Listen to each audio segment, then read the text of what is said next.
Hello every one of you, welcome to our YouTube channel the Vision English Classes में आपका most welcome है। Last video में हमने जाना था हमने कि वर्ड्स क्या होते हैं, सेंटेंस क्या होता है, लेटर क्या होता है, अल्फ़ाबेट्स क्या होते हैं, उनके बारे में हमने बेसिकली जाना था। अब उसके बाद जो हमारी जो बेसिक क्लास है, जो इसका लेक्चर है, सेकेंड क्लास है, उसमें हम थोड़ा जानेंगे क्या सब्जेक्ट क्या होता है। आपको पता है कि जो भी सेंटेंस है जो भी इंग्लिश के सेंटेंस हैं, बोलते समय, लिखते समय, वाइल स्पीकिंग एंड राइटिंग, क्या होता है कि subject plus verb plus other object, है ना।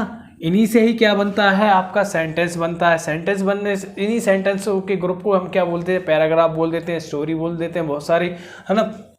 तो यहाँ पर जो सब्जेक्ट है, हमें एक एक चीज़ के बारे में पढ़ना होगा, क्योंकि अगर हमें एक एक चीज़ पता होगी तभी हम इसमें इंग्लिश में कमांड बना पाएंगे। सारी चीज़ का नॉलेज होना ज़रूरी है ना। तो यहाँ पे आपको देखना ये है कि ये जो सब्जेक्ट है, वर्ब है, ऑब्जेक्ट है, हम इनको धीरे धीरे पढ़ेंगे, है ना। जैसे सब्जेक्ट क्या है, आज हम सब्जेक्ट के बारे में कल पढ़ेंगे, कल नेक्स्ट वीडियो में हम वर्ब के बारे में पढ़ेंगे, ऑब्जेक्ट के बारे में हम थर्ड पढ़ेंगे, फिर उसके बाद में सेंटेंस के बारे में पढ़ेंगे, सेंटेंस के आगे क्लाउज क्या होते हैं वो पढ़ेंगे, फिर उसके बाद हमारा टॉपिक स्टार्ट होगा मेन, वो है क्या, टेंस, है ना। अब टेंसेस से ही जुड़ा है सब्जेक्ट और वर्ब, सब्जेक्ट और वर्ब टेंसेस से ही जुड़ा है। तो इसलिए मैं आपको क्या पढ़ा रहा हूँ, पहले सब्जेक्ट। आई होप आपको समझ में आ रहा होगा क्या है, व्हाट इज सब्जेक्ट। तो सब्जेक्ट होने के लिए सेंटेंस का होना ज़रूरी है। तो हमारा सेंटेंस का स्ट्रक्चर क्या होता है, हमेशा क्या होगा, subject plus verb plus object, है ना। वर्ब है तभी सब्जेक्ट है, वर्ब है तभी ऑब्जेक्ट है। तो वर्ब का होना और सब्जेक्ट का होना मेन इंपॉर्टेंट चीज़ है ये, ठीक है। तो यहाँ आपको सब्जेक्ट समझने के लिए सबसे पहले सब्जेक्ट क्या होता है वो समझ लेते हैं।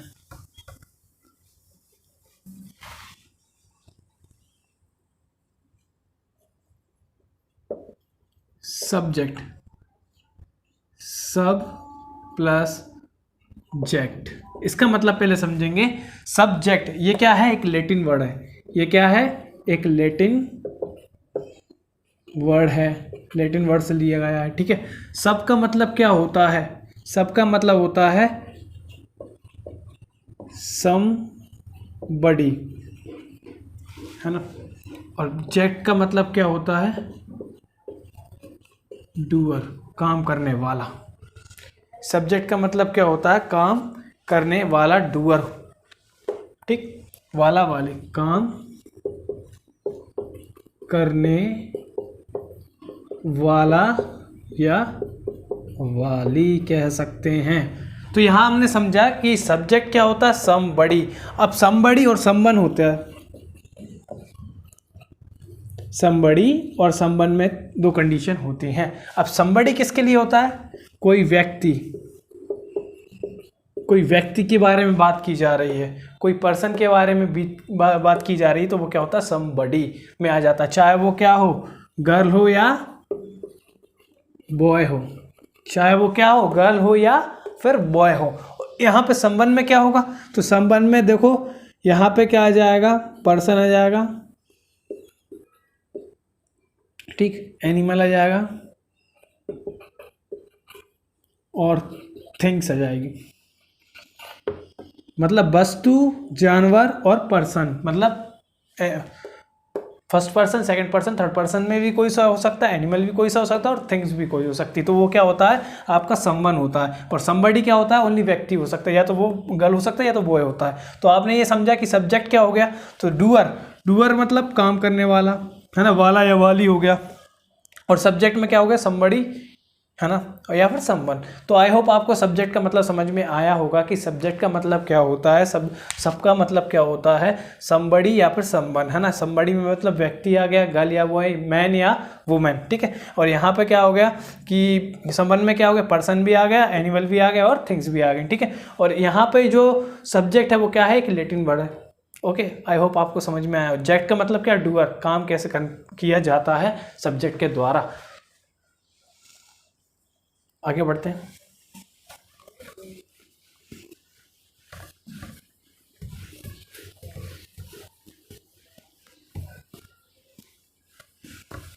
अब सब्जेक्ट होने के लिए क्या होता है, सब्जेक्ट होने के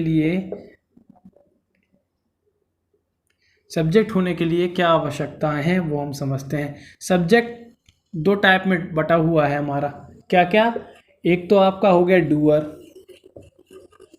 और एक हो गया नॉन डूअर। ठीक, डूअर मतलब क्या हो गया, डू का मतलब करना, ईआर का मतलब होता है करने वाला या वाली, वाला या फिर वाली। और नॉन डूअर में क्या होगा, जो डूअर होगा वो क्या होगा, लिविंग, हमेशा लिविंग होगा, पर्सन होगा, ठीक है। और नॉन डूअर होगा वो थिंग्स होगा, नॉन डूअर तो नॉन लिविंग होगा, क्या होगा, नॉन लिविंग होगा, ठीक है। तो जो भी लिविंग है डूअर में आते हैं, जो लिविंग है वो जो डूअर में आते हैं उन्हें हम क्या कहते हैं, उन्हें हम कहेंगे डूअर, है ना, जो लिविंग है। और जो नॉन डूअर है जो वो क्या होंगे, नॉन लिविंग थिंग्स आ गई उसमें। जैसे कि मान लीजिए अगर आपका सब्जेक्ट है, सब्जेक्ट में क्या होना चाहिए, वर्ब सब्जेक्ट के साथ क्या होता है, वर्ब, ठीक है। तो यहाँ पे देखिए जैसे मैंने बोला ही ईट्स, ही प्लेस, तो ही क्या है, शी क्या है, सब्जेक्ट है ना, सब्जेक्ट है, उसके साथ वर्ब लगी तो ही और शी क्या है, सिंगुलर है, तो उसके साथ भी आने वाला जो वर्ब है वो क्रिया है वो भी क्या लगी है, क्या लगी, सिंगुलर, है ना, बहुवचन, एक वचन, सॉरी। तो यहाँ पे डूअर को समझने के लिए सबसे पहले हमें क्या होगा कि जो डूअर होगा वो लिविंग होगा, जैसे कि मैं, जैसे कि आप। फर्स्ट पर्सन, करने वाला कौन होगा, फर्स्ट पर्सन, ये आगे पढ़ाऊंगा मैं, सेकेंड पर्सन और थर्ड पर्सन। मतलब फर्स्ट पर्सन कौन होगा, मैं, आई, जो स्पीकर है ना, आई और वी, मैं और हम, उसमें क्या आते हैं, फर्स्ट पर्सन में। सेकंड पर्सन में क्या आता है, यू आता है, यू मतलब तुम, है ना। थर्ड पर्सन में क्या आता है, he, she, it, they, he, she, it, they, third person में ही आते हैं। अब आपको समझ में आया होगा कि काम करने वाला कौन कौन होगा, फर्स्ट पर्सन, सेकंड पर्सन और थर्ड पर्सन, ठीक है। नॉन डूअर, तो ये सारी ये जो फर्स्ट सेकंड थर्ड पर्सन आते हैं तो इन्हीं को हम क्या बोलेंगे, इन्हीं को क्या बोलेंगे हम, टेंस। क्या बोलेंगे, टेंस। टेंस कौन सा होगा, ये एक्टिव वॉइस, एक्टिव वॉइस को ही टेंस कहा जाता है। एक्टिव वॉइस को ही क्या कहा जाता है, टेंस कहा जाता है। जो लिविंग है, जो डूअर है, उसी को क्या कहेंगे हम, एक्टिव वॉइस कहेंगे। और जो नॉन डूअर है उसको क्या बोलते हैं हम, पैसिव वॉइस, पैसिव वॉइस। अब इसमें सवाल ये उठता है कि जो नॉन डूअर है उसको हम कैसे जानेंगे, इसका मैं एग्जांपल्स दोनों के दूंगा तो तभी आपको समझ में आएगा। आई होप आपको यहाँ तक क्लियर हो गई होंगी चीज़ें। अब यहाँ पे जो first person, second person, third person वाली आपको दिक्कत खत्म ही हो गई होगी, आई होप। तो यहाँ पे जो टेंस है और ये जो वॉइस है, इसका फंडा समझ में नहीं आएगा, इसको मैं अभी समझाता हूँ।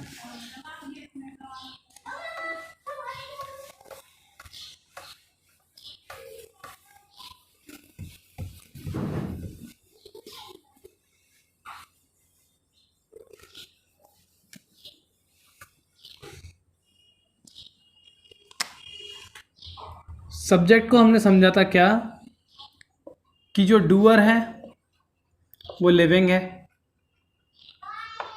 ठीक, और जो नॉन डूअर है वो क्या है, नॉन लिविंग है। और अच्छे से लिख देता हूँ, वो क्या है, नॉन लिविंग है। तो यहाँ पे डूअर का कैसा आएगा, एक्टिव वॉइस। मैंने क्या बोला था, एक्टिव वॉइस होगा और वो क्या होगा, टेंस होगा। टेंस भी कोई भी हो सकता है, प्रेजेंट का हो सकता है, पास्ट का भी हो सकता है, फ्यूचर का भी हो सकता है, कॉन्टिन्यूस का भी हो सकता है। तो ये सारे हो सकते हैं टेंस में। जैसे फॉर एग्जांपल लेते हैं हम, एग्जाम्पल से समझाता हूँ। जैसे राम प्लेस क्रिकेट, राम क्या करता है, राम प्लेस क्रिकेट, है ना। Ram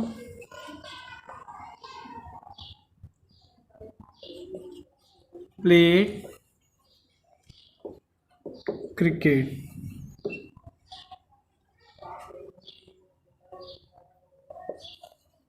Ram is playing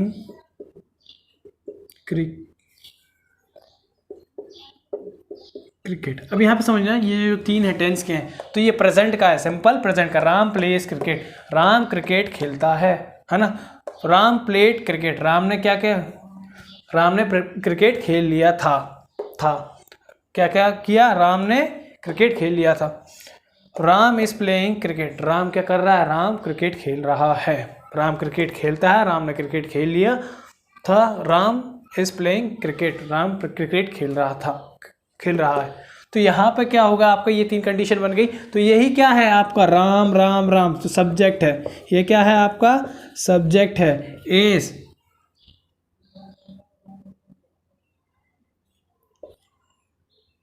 playing. अभी यहाँ पे आपकी V5 की वर्ब आ गई, यहाँ पे आपकी V2 की वर्ब आ गई, यहाँ आपकी V4 की वर्ब आ गई। तो यहाँ पे मैं आपको समझाना चाहता हूँ, ये जो सब्जेक्ट है, सब्जेक्ट प्लस वर्ब को ही हम क्या करते हैं, सेंटेंस का स्टार्टिंग करते हैं। सब्जेक्ट के साथ ही वर्ब होता है, फिर उसके बाद अदर वर्ड ऑब्जेक्ट का प्रयोग किया जाता है। तो टेंसेस में बैकबोन क्या है आपकी, वर्ब है और सब्जेक्ट है, ठीक है। तो यहाँ पर आपका ये आई होप आपको समझ में आया होगा।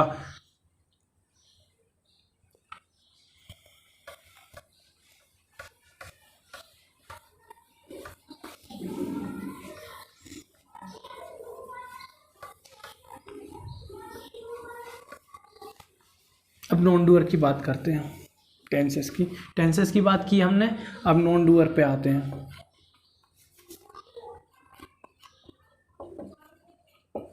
नॉन डूअर क्या होता है, नॉन डूअर नॉन लिविंग होता है,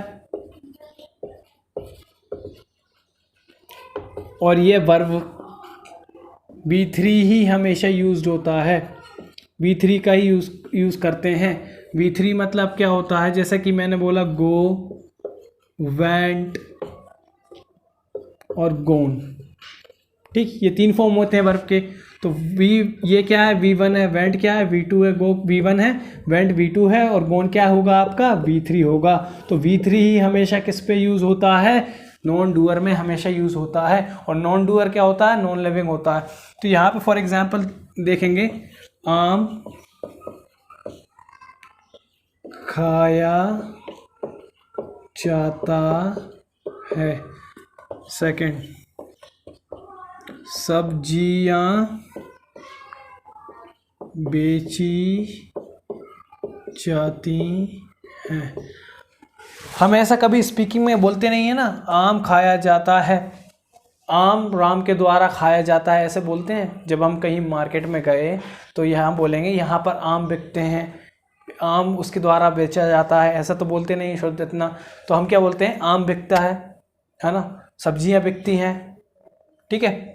वो आम खाता है, आम खाया जाता है, दूध पिया जाता है।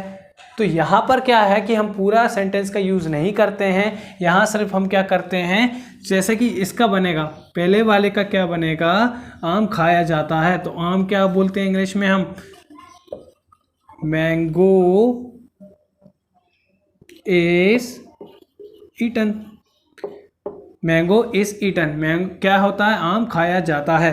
फिर सेकंड क्या, सब्जियां बेची जाती हैं, वेजिटेबल्स आर सोल्ड। मतलब क्या हो रहा है यहाँ पे, ये देखो V3 वर्ब की थर्ड फॉर्म लगती है। नॉन डूअर में क्या होता है, वर्ब की थर्ड फॉर्म लगती है। जितना मैंने अभी आपको समझाया उतना दिमाग ही में ही रखना है आपको, ये नहीं सोचना है कि ये कहाँ से आ गया। ये जब हम आगे आगे बढ़ते जाएंगे, पढ़ते जाएंगे, तब ये चीज़ें क्लियर होती जाएंगी।